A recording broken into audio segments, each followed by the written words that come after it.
Good morning. This is Bethany and Laura, and we are student registered nurse anesthetists from the University of South Florida.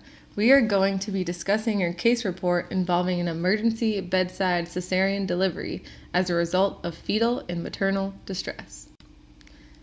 After viewing this module, you should understand and be able to discuss the prevalence and indications for an emergency cesarean delivery, understand the anesthetic needs of a patient during an emergent cesarean delivery to include common medications and airway control, understand the emergency airway algorithm, be able to formulate an anesthetic plan for an emergency cesarean section, and understand the common complications associated with an emergency cesarean delivery and how to manage them. Starting with some facts about cesarean deliveries, difficult intubation and pulmonary aspiration are the leading causes of anesthesia-related maternal mortality. Due to the physiological changes of pregnancy, difficult intubation is much more common. Airway edema and glottic narrowing can be exaggerated in pregnant women that have been laboring, making intubation even more difficult. As anesthesia providers, we must be aware of these physiological changes and have the difficult airway supplies available. Emergency C-sections have much higher risk of complications and maternal morbidity compared to elective C-sections. Most deaths that did occur were in women that were at low risk, and many of them were from preventable causes such as postpartum hemorrhage, preeclampsia, medication error, and infection.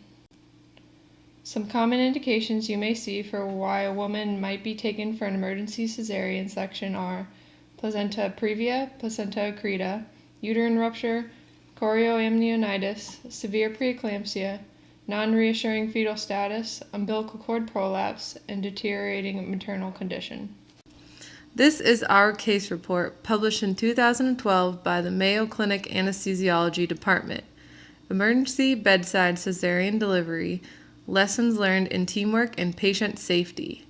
In the notes portion of this presentation, we have provided the link to this case report for your own reading pleasure. This case report of a 30-year-old G3-P2 woman who was admitted at 38 weeks gestation for an elective induction of labor due to concerns regarding intrapartum anticoagulation.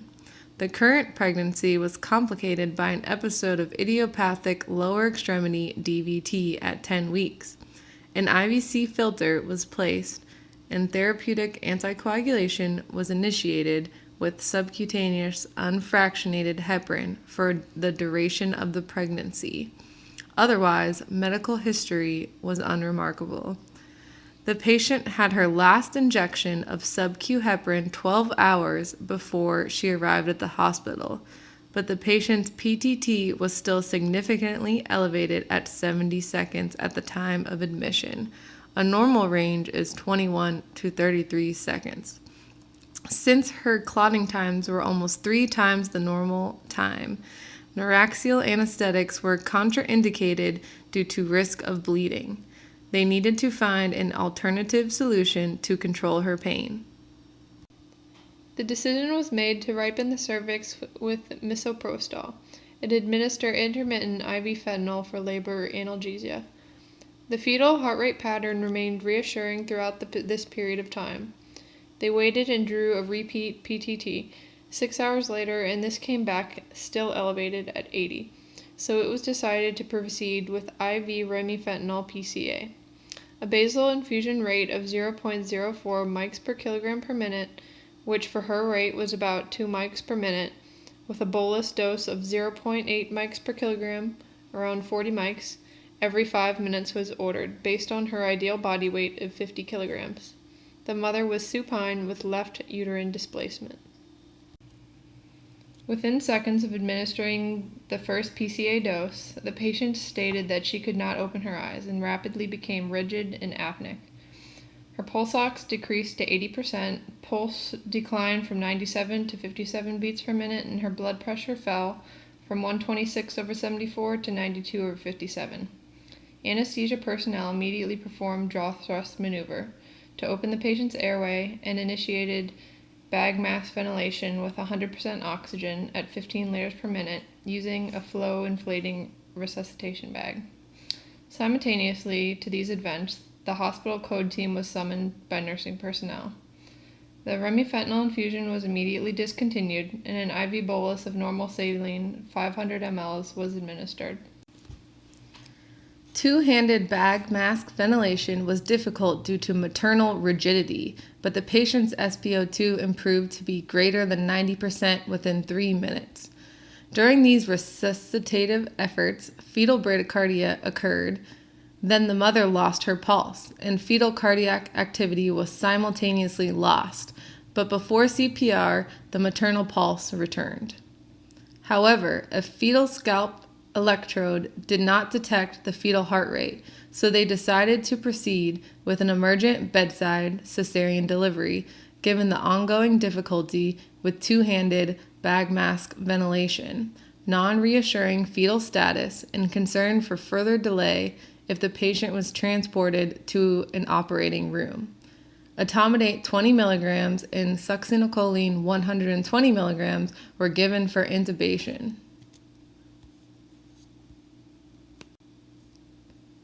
An emergent bedside classical vertical cesarean delivery was performed 4 minutes after the loss of fetal cardiac activity and 5 minutes after loss of maternal cardiac output. The infant had an APGAR scores of 1 and 8 at 1 and 5 minutes. Umbilical cord ABG showed respiratory acidosis with a pH of 7.07, a CO2 of 89, O2 of 13, and bicarb of 25, and base deficit was -4.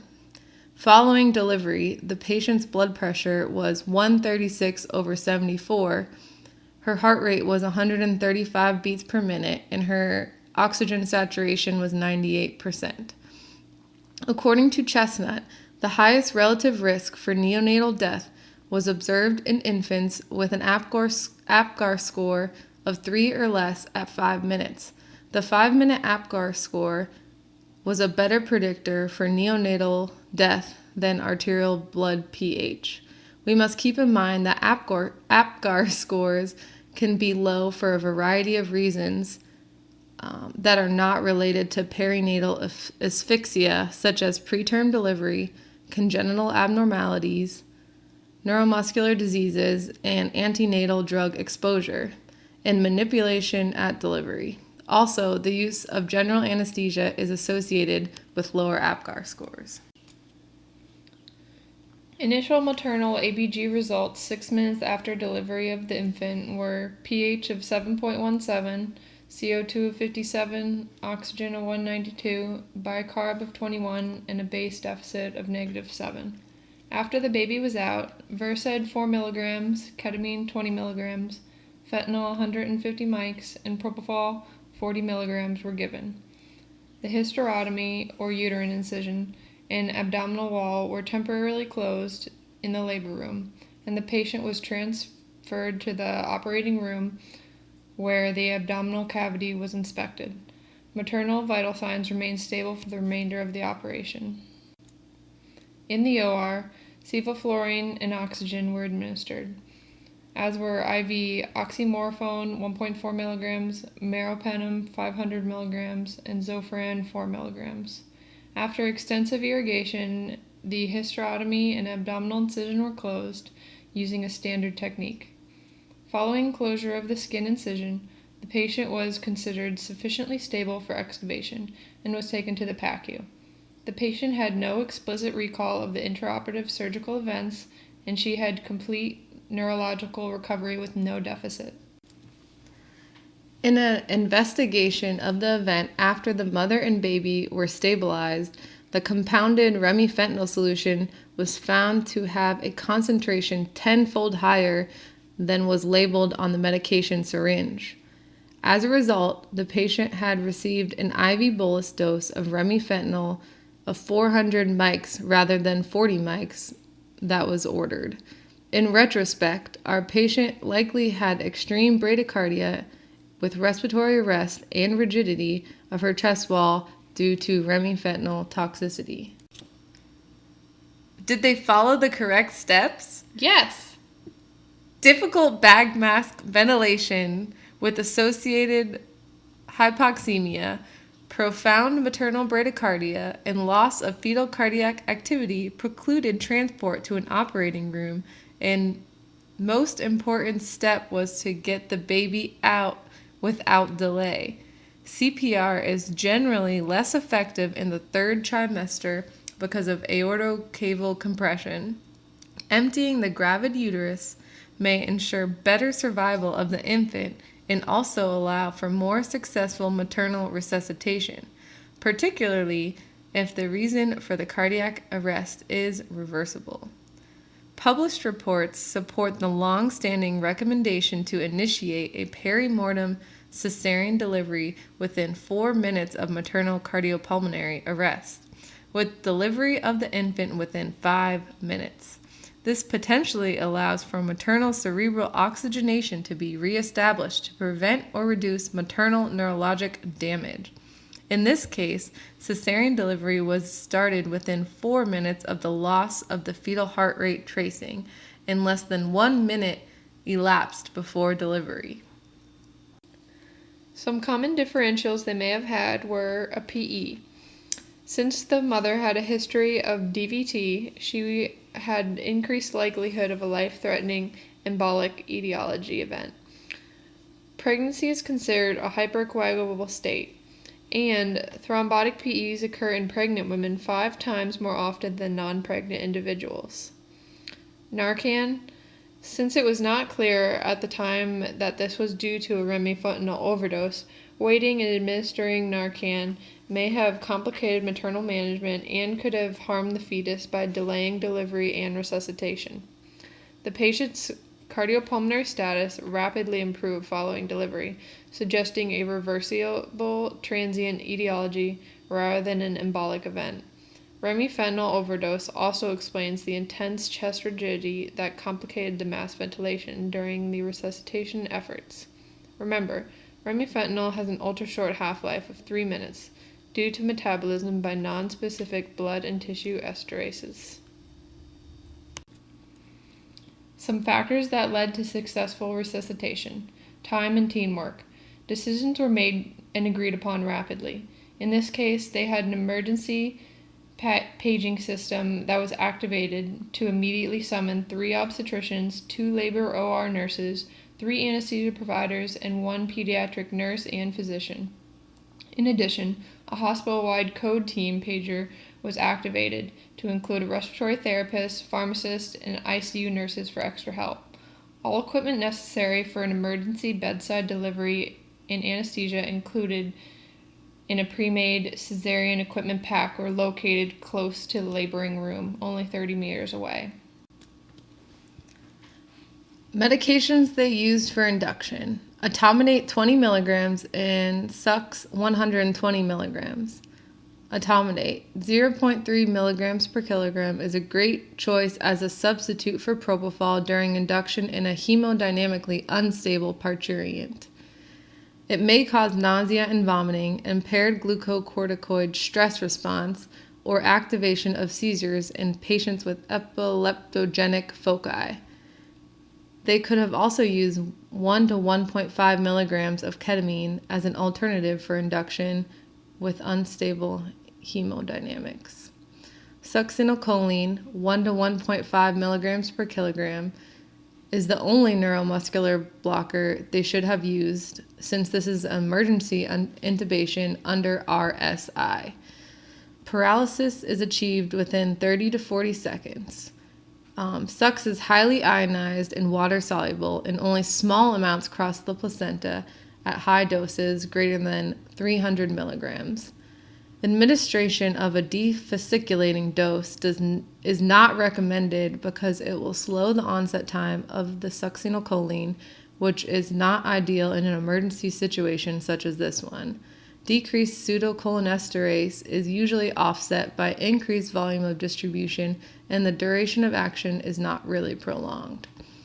If propofol is used for induction, 2.5 milligrams per kilogram is recommended to prevent maternal awareness, but may depress the infant and further decrease blood pressure. which is not the best choice in a hemodynamically unstable patient like this one. Also, propofol may cross the placenta and have depressive effects on the infant, leading to lower APGAR scores. Also, we must be aware that decreased serum albumin concentration may result in a higher free drug concentration of drugs that are highly protein bound, such as propofol.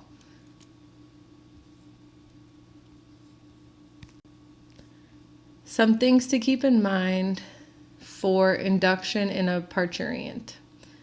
Difficult intubation and pulmonary aspiration are the leading causes of anesthesia-related maternal mortality due to airway edema associated with pregnancy. A glide scope is recommended. Smaller diameter cuffed ET tubes, such as 6 and 6.5, is recommended due to the glottic narrowing and airway edema. A flexible stylet optimizes first attempt at intubation. All pregnant patients are high risk for pulmonary aspiration, and all are considered full stomachs due to the decreased gastric emptying and decreased lower esophageal sphincter tone associated with pregnancy. So do a rapid sequence induction. Decreased FRC, approximately 20% in parturients, and increased oxygen consumption rate result in the development of hypoxemia more rapidly, especially in periods of apnea.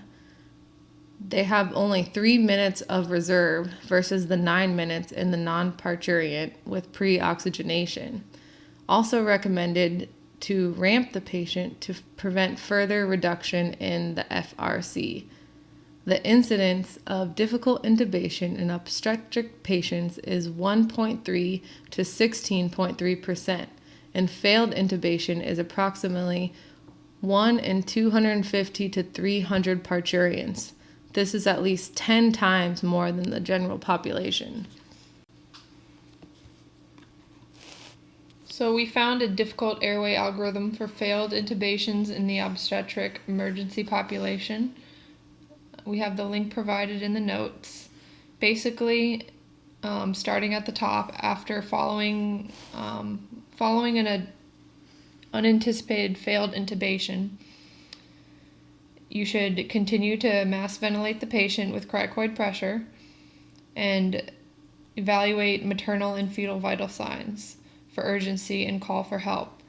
If unable to ventilate, you should go straight to an LMA down the right side of the chart and assess ventilation via the LMA. If ventilation is not adequate, proceed to an emergency surgical airway. If you can ventilate through the LMA and it is an elective C-section, consider waking the patient up and deciding on another anesthetic plan. If this is an emergency C-section and the maternal and fetal vital signs show distress, you must proceed with the C-section with an LMA, or consider transitioning to a more permanent airway via fiber optic or intubating LMA. If you are able to ventilate after your first attempt, follow down the left side of the chart and attempt a second alternate approach in intubation. Try optimizing conditions by changing the head position, ramping, using a bougie, or a glide scope. They recommend only 2 intubation attempts. A third attempt should only be attempted if the airway has not been traumatized, adequate oxygenation is being administered, and there is high likelihood of success on the third try. Remember that airway tissues become more friable during pregnancy, making a traumatic intubation more likely. If the second intubation attempt fails, continue to mass ventilate the patient with cricoid pressure and attempt LMA. We're now back to the right side of the diagram as we were above. If you're unable to ventilate through the LMA, you should proceed with the surgical emergency airway. Other medications they used. Ketamine. Ketamine is an ideal agent for urgent C-section related to its sympathomimetic properties, analgesic, hypnotic, and amnestic properties with minimal respiratory depression. You can combine this with propofol in order to prevent awareness and balance out the suppressing hemodynamic effects of propofol. Ketamine rapidly crosses the placenta, but no neonatal depression has been observed at doses of less than 1 milligram per kilogram. Although higher doses have been associated with low APGAR scores, and neonatal respiratory depression and the need for resuscitation. Midazolam is a water-soluble benzodiazepine with hypnotic and amnesic properties and can cause neonatal depression. Versed should be reserved for when other medications are contraindicated or when the baby is already out and you want to prevent recall. Propofol is a rapidly crossing medication that crosses the placenta. Induction doses of propofol can decrease maternal blood pressure and cardiac output. This decrease in blood pressure and cardiac output may be offset by co-administration with ketamine. One study of non-pregnant patients showed propofol and ketamine had additive hypnotic and amnestic effects. Also, the cardiodepressant effects of propofol were offset by the cardiostimulant effects of ketamine, resulting in a nicely balanced anesthetic technique. Is there an ideal vasopressor? There is still conflicting evidence in the debate of phenylephrine versus ephedrine. Ephedrine increases the blood pressure by beta-1 receptor stimulation, causing an increased heart rate and cardiac contractility, whereas phenylephrine is an alpha agonist, causing only peripheral vasoconstriction. Phenylephrine can possibly cause decreased cardiac output as a result of reflex bradycardia. This may not adversely influence the fetus in elective cases, but during an emergency cesarean section, the presence of fetal acidosis and any fall in cardiac output may further jeopardize the compromised fetus. Ephedrine. Conflicting studies have shown a correlation of ephedrine use and decreased pH and lower concentrations of oxygen in umbilical cord arterial blood. This may possibly be due to ephedrine's metabolic effects secondary to stimulation of fetal beta-adrenergic receptors. Bottom line, we must make patient-specific choices. If mom's heart rate is low, less than 70 beats per minute, ephedrine might be a better choice. If mom's extremely tachycardic, we may consider phenylephrine instead. Pain management. Spinal and epidural anesthetic was contraindicated in this patient due to the high risk of bleeding from heparin anticoagulation therapy. According to Nagelhout, PT, PTT, and bleeding times should not be more than twice the normal value. Fentanyl crosses the placenta and can have depressant effects on fetus, including reduced beat-to-beat variability. Appropriate dosing strategies include 25 to 100 mics IV in hourly increments or a PCA with 25 to 50 mic bolus with 3 to 6 minute lockout. 4-hour limit with 1 to 1.5 milligrams max. Remifentanil crosses the placenta readily but is rapidly redistributed and metabolized by the fetus. Appropriate dosing strategies include a PCA infusion at 0.025 to 0.05 mics per kilogram per minute with a bolus dose of 0.25 mics per kilogram with a 2-minute lockout. The 4-hour limit is 3 milligrams for a max. Compared to meperidine and fentanyl, remifentanil has been found to have the greatest reduction in pain scores, but is still less effective at controlling pain in parturients than an epidural. Appropriate dosing of remifentanil was ordered for the patient in this case report, but the remifentanil was not mixed to an appropriate concentration by the pharmacy and was labeled improperly, resulting in a drug overdose. Areas for improvement. The only area they did not talk about in this case was nausea and vomiting prophylaxis. Obviously, this should not be put over managing the airway or stabilizing hemodynamics, but if possible, Decadron, Reglan, a scopolamine patch, and or non-particulate antacids such as Bicitra should be given to help with intraoperative and postoperative nausea and vomiting. Also, keep in mind that preventing maternal hypotension may be the best means for preventing nausea and vomiting. Aggressively treat maternal hypotension and try to maintain a blood pressure as close to baseline as possible. For cesarean sections without prophylactic antiemetic, the incidence of nausea vomiting is reported to be as high as 80%. This is expected to be worse in emergency C-sections due to the presence of potential multiple anesthetics and surgical risks for nausea and vomiting, and the shortage of time for preoperative optimization.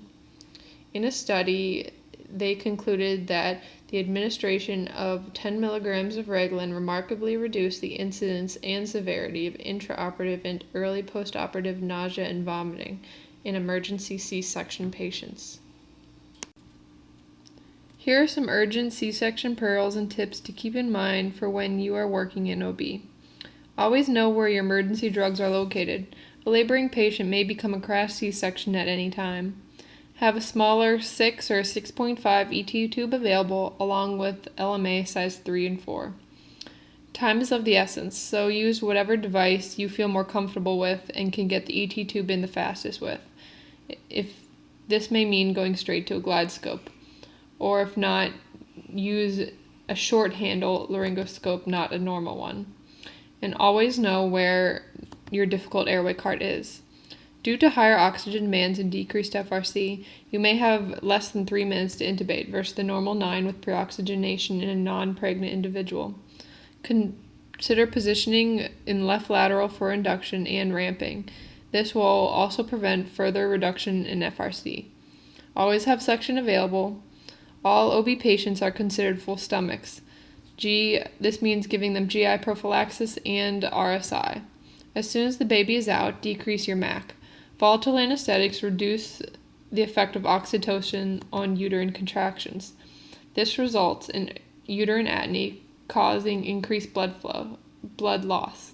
So keep MAC less than 0.5 after the baby is out to avoid uterine atony so the uterus can contract.